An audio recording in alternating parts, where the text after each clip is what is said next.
Welcome, ladies and gentlemen, and especially ladies, to the bedroom. Today we're going to be checking out the Aeons in Honkai Star Rail Part 2, and apparently we're talking about Ascension. Interesting. So from what I know about Ascension, I think that means going to the other dimension. Ooh, interesting. Yeah, let's go ahead and check this out.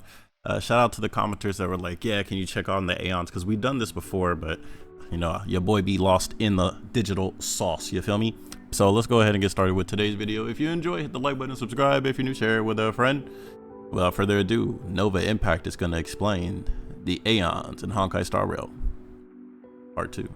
Ascension, one of the biggest mysteries in the universe of Honkai Star Rail, and the one event that rivals a knowledge singularity in its ability to create possibilities. Ooh, I love that. Anything is possible. Astral supercomputer can become an all-encompassing receptacle of knowledge the next, thus opening Pandora's box in terms of human achievements, but also trapping humanity in a cave simultaneously. Yeah, but subtle mentions of that's amazing. I love this. I love this interpretation because there's this story that goes whenever, say, there's 3 people in a cave and then they're watching shadows on the wall. If one of them was to leave the cave and see what the real world was like, if they came back to tell the other people watching the shadows on the wall, they would think he was absolutely crazy. You don't know what you don't know, and the fastest way to kill a big idea is to introduce it to a small mind. Remember that. Xandar aside, Aeonic Ascensions is one of the most fascinating things in this game that I believe deserve to be talked about, especially considering that some Aeonic Ascensions literally almost end the entire universe as a whole. So a few weeks ago, I started this discussion, and today we watched this one. It was a good video. Because you guys loved it, and so did I. It was a good ass video. In the debut of this series, I went over Aha and Akavili. It was great. The elated one is no laughing matter. When the aeons laughing at things has lore as deep as coming face to face with the void while sitting atop the imaginary tree, things can get complicated very quickly. Absolutely. And let me tell you, this is only the beginning, because we've got more aeons to address. So without further ado, this is Honkai Star Rail Aeon Ascensions Explained. Part 2. Okay. So the way we're going to do this is the same as the last time. We are going in alphabetical order and going over how the Aeons ascended, what they do, how they interact with other Aeons, along with looking into what they represent in the grand scheme of things. Okay. Along with throwing in a healthy dose of inferences that may just break everything we know about the universe. Good. Sounds good to me, bro. Let's go. After Aha and Akavili is none other than the late, great Ena the Order. Ena the Order? Yo, I ain't gonna lie, bro. This design is so hard. Oh my gosh, bro. It's like you have this powerful maiden and she's also a puppet and she has all these jewelry. Yes, she's holding the entire universe. Oh my gosh, bro. And then you have the observer behind her. Oh my gosh. And also it's amazing. More harmless ones. This is so amazing. You see, Ena is an old Aeon. Hey. A very old Aeon. The one before. Like Leviathan's old. Because Ena ascended after the one of the Dusk first Wars Aeons. that we know next to nothing about Dusk due to the history Wars. fictionologists existing and doing their Enigmata thing. But we do know that due to the name Dusk, that Dusk Leviathans probably went to war, causing some universal fallout that prompted the rise of Aeons in general. But though the Enigmata makes it their goal to cause problems for people like me, there are some things that I can still glean from this. Because most Aeons ascend in response to something, and their path is that response. For example, after witnessing the Rubert Wars and the Swarm disaster, Nanook rose and said, you know what, screw it, destroy the cosmos because everything is flawed and I hate it. Tazeranth ascended and started— Very understandable. You know, when you have a project and it just ain't working no more, sometimes it's better to put your time before the effort and then just destroy it all and start over, or just buy a new one.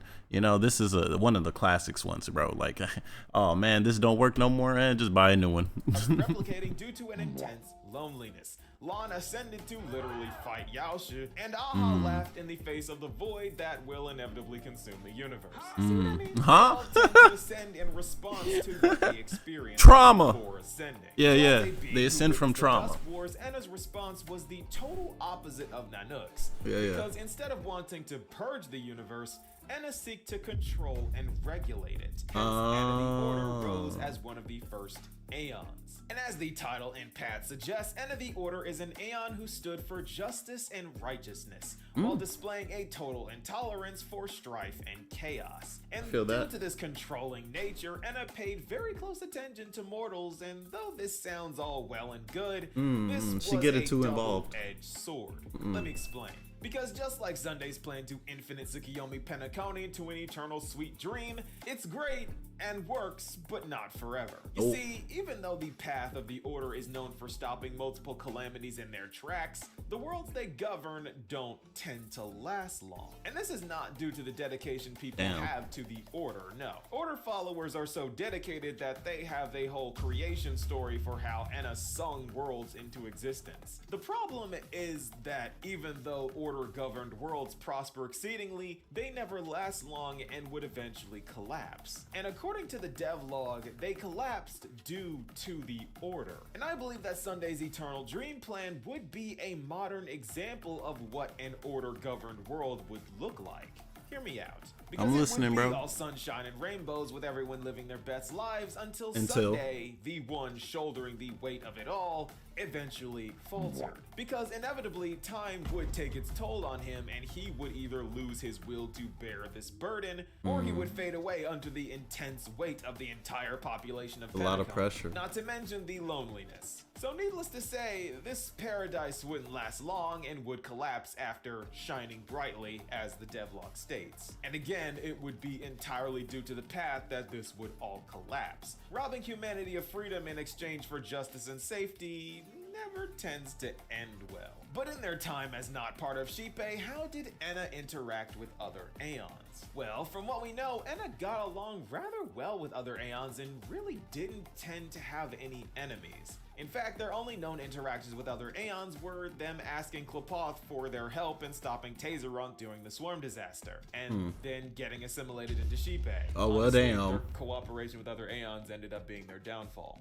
when you really think about That's it. kind of Also, terrible. kind of suspicious, but I want to address this, because when Ouroboros fought Taserunk and ate a large fraction of the cosmos, Ena wasn't too happy about it, and may or may not have had a hand in the fall of Ouroboros. Oh, But wow, we she's don't snaky. know how or what they exactly did. And that's really just about everything we know about the Order from start to finish, or as an individual aeon, because Shippei. So let's move on to an aeon that we will probably be learning even more about in the next patch.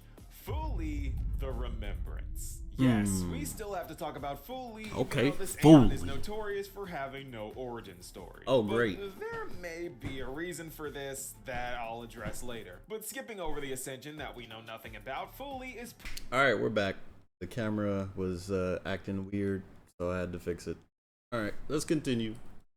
pretty much the safety net of the universe, collecting the memories That's a of big any title. and everything in order for it to serve as a blueprint for recreating the universe after its destruction. Rebirth. A feat Oh. that memo keepers are I'm sorry. uncomfortably confident in. Because you see, Fuli, along with their followers, believe that memories are proof of existence. And if no memories exist, then that thing never existed. Put simply, Cause and if a effect. tree falls in the forest and no one remembers hearing it, then Fuli would say it never made a sound at all. And no one would disagree for obvious reasons. But There's this nobody is there. the precise reason for why Fuli does Or what they they don't do. remember. They do not wish for anything to be ever lost or forgotten. So they, along with their followers, collect memories and place them inside of a pocket dimension for safekeeping. And That's freaking genius. If you put it in a pocket dimension, you can just pull it out later. where Fuli is known to reside, called the Pure Land of Recollection, or the Eden of Blessed Insight, or the Garden of Recollection. There are too many names for this place. I see. But either way, this place is the sanctuary for all memory-loving beings and the motherlode for all memo keepers, along with the birthplace of the new universe Fuli plans to create in case of emergency. More on that later. Let me hear that. Needless to say, Fuli pays very close attention to mortals and is one of the aeons known for showing themselves before people, mainly in times of great importance, most likely to collect the memories of certain events personally, which is exactly why they showed up to witness Lewis Fleming's retirement speech. You know, the big shot founders of the IPC, because this guy was so rich that he was literally called the Aeon of Wealth. Damn! That's canon. So Damn! Since this guy is literally responsible for a universal faction's existence, Fuli couldn't miss collecting this memory, so they showed up themselves. But that isn't the only thing that draws Fuli's attention, because recently we have received the information that Fuli has gazed at Emphorius twice. Once to help start the eternal recurrence, and once to stabilize our form when we died. And since Fuli themselves is responsible for the transformation of memo keepers into mimetic entities, we can understand that Fuli very much cares for their followers. And if one of them is fading away, they will step in to save them. We know this because Fuli does not want memories to get lost in oblivion and believes that each and every single one of them is precious. And mimetic entities are literally made up of memories, so it makes sense. So technically Fuli making people into memo keepers is Fuli's way of saying, I'm going to care about you even more now. But memo keepers aside, that is why they— That's gotta be one hell of a duty though. Like imagine, bro, your entire existence is to keep memory forever. Oh my gosh, bro. Woo! You know, some memories, they be hurting, bro. It gazed at Emphorius. The buildup of Iron Tomb's uncollected memories caught Fuli's crystalline eye, because their dedication to collecting memories is just that deep. They are so extreme that memo keepers do not believe that the concept of the present exists. It is only past. Bro, I've heard it. I've never heard that before. Bro, like there's times where you feel like you've heard it all. But that's something I have never heard of, because all we know is all the time we have is now. But to know that everything has already been happening and it's happened before, everything is past. Bro, that's some that's some next level stuff, bro. In future memories and everything that has yet to become a memory. Remember when I said the same thing about the Trailblaze? There is no such thing as the unknowable. There is only places you've been and places you have yet to go. Wow, it's very linear. That's probably why the Remembrance and the Trailblaze get along so well. But either way, their entire viewpoint of the universe revolves around memories, but this is where things start to get strange. Because remember when I said that no one knows the origin story of Fuli? Well, we also have no idea how long Fuli has existed for. Because some say that Fuli was there to document the events of the Swarm disaster, and even though Herta herself says that this was fabricated by the history fictionologists, memory bubbles have been in existence since before the Swarm disaster started. Now, so this could be something had to be there. A situation where the path existed before the Aeon, or the Fuli theory could be right. Because you see, there is a juicy theory going around that Fuli has already recreated the universe at least once. And that is the universe that our characters are currently living in. The universe has already been destroyed and recreated, and everything we know is memories, and Fuli has already existed since the very beginning. So this thing has existed before the destruction and after the destruction of everything. All right, what does that sound like, everybody? So in a way, the Remembrance has existed for longer than the universe has existed for. And Fuli what does that sound like, universe bro? that got destroyed. Thus, the Remembrance has always been here and isn't supposed to be. And that is precisely why no one knows where Fuli came from. Creepy, right? The fourth dimensional being. If Fuli is capable of recreating the universe, who's to say that they haven't already? It's not that Fuli erased all memory of their ascension. It's that they have always been. They are the prime mover of life, as Xandar 1 Quabara would say. So every time the universe dies, they recreate it again, and everyone is trapped inside of Fuli's what-if scenario that isn't even real. But you're is not real to us because there is nothing else left, which is insane because that opens up a whole new can of worms, because if this theory is right, then Fuli can create aeons and knows how aeons ascend and knows things that Noose couldn't even dream of calculating. So Xandar's cave isn't Noose, it's Fuli. The same thing that traps him to this day. Possibilities aren't limited by knowledge, they are limited by memories. The circle of knowledge is a barrier of memories. Because if the universe is played out already and has met an end that Fuli continuously recreates, nothing can pass this barrier because there is no future past this point. The universe itself is in an eternal recurrence. Nothing can be discovered past this circle of knowledge because there is no potential for a future if the world is created out of memories from the past. The universe repeats its mistakes the same way the Amphorius people do, and Fuli won't let us out because if they do, everything falls into oblivion, making finality just as much as a myth as Era Nova, because it never happens. Which forces us to question what Elio is talking to and if Polka Kakamund is protecting the universe from anything. Because Fuli kinda nullifies both of their entire motivations by existing. But perhaps the finality just knows the branching timelines Fuli collects memories from, meaning that there are countless cycles of dead universes that the finality knows. Trying to guide people bad ending. Yeah, they're like every possibility in the universe has been measured. Every single one, which means if that is the case, there is such thing as the most optimal way to live life in this example, in this scenario, because everything, imagine Mario, right? If you're playing Super Mario on your cell phone, Super Mario is in the game and you're playing the game from your cell phone. Super Mario cannot escape from this phone. It will never know about us. And this is the same thing within this idea inside this video game here, which you could also extrapolate to just real life anyway, which is also really cool.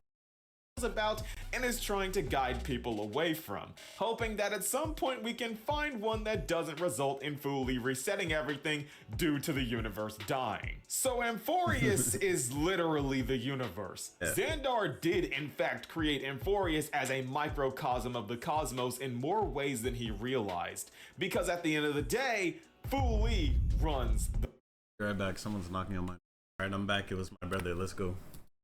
Show. And the finality is trying to guide people away from the paths that would lead to results we've already reached by time traveling and giving us prophecies of the future. So yeah, Fuli is weird and could be anything from an aeon who lies in wait for their time to shine to the prime mover of life itself. We don't know, and we may never know, because that information may lie beyond the circle of knowledge. You're so stuck to in the sum things bubble. up, this aeon is potentially limitless, and we don't know where they came from, but they sure like to watch over things. See what I mean by the aeons are just the best things in Honkai Star Rail's lore? Yeah, bro, it's like the demiurge, bro. Go look up the demiurge and Gnosticism and then come back to me. We aren't even halfway through this list and things have already gone off the rails multiple times. But if you are familiar with my channel, then you know that this is par for the course. Because this is Honkai Star Rail Aeon Ascensions Explained. Going two at a time may just be the normal pace here because y'all know that I like to be thorough and there is just so much information about the Aeons.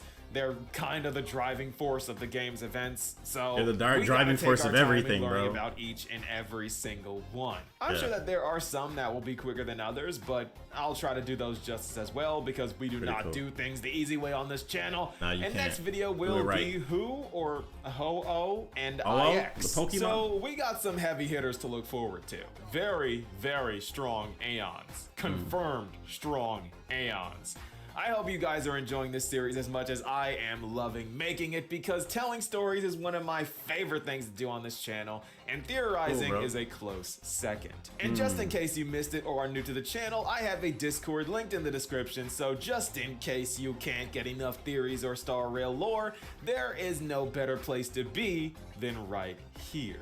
Just be careful of the Enigmata, because where there is lore and history, they are also present. We just celebrated 1,000 members, and we'd love nothing more than for you to join congratulations, us. But either way, Ena and Fuli, we're absolutely crazy, and it's only going to get wilder from here. Yeah. But what do you guys think?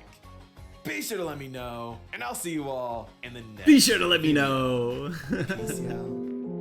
Bro, I love bro's energy. Nova Impact with another amazing mind-altering video. This is really cool, man. Like, these ideas are some of the deepest when it comes to like fiction that I've got to participate in, right? It's really cool. Like, I'm somebody that studies esotericism, travels the world, does all this extra stuff. And then when I come back to watch a video, it's like, oh yeah, here's the stuff you learned about in real life in a video game. It's like, oh, okay, cool. So that's always nice to see, man. Definitely, I'd love to see people from this Discord check out my video and leave your comments below and the ideas. I love hearing about it. It's really, really fun. It's fun for me. So if you enjoyed the reaction, man, please hit the like button, subscribe if you're new, share it with a friend. Nova Impact, this was another great video. But yeah, we'll check out part 3 coming really, really soon. But yeah, I'll see you guys in a bit. Shout out to my members as well for getting early access to all videos and for supporting your boy doing these worldwide trips. If you enjoyed, you know what to do. Support. And I'll see you guys on the next one. Peace.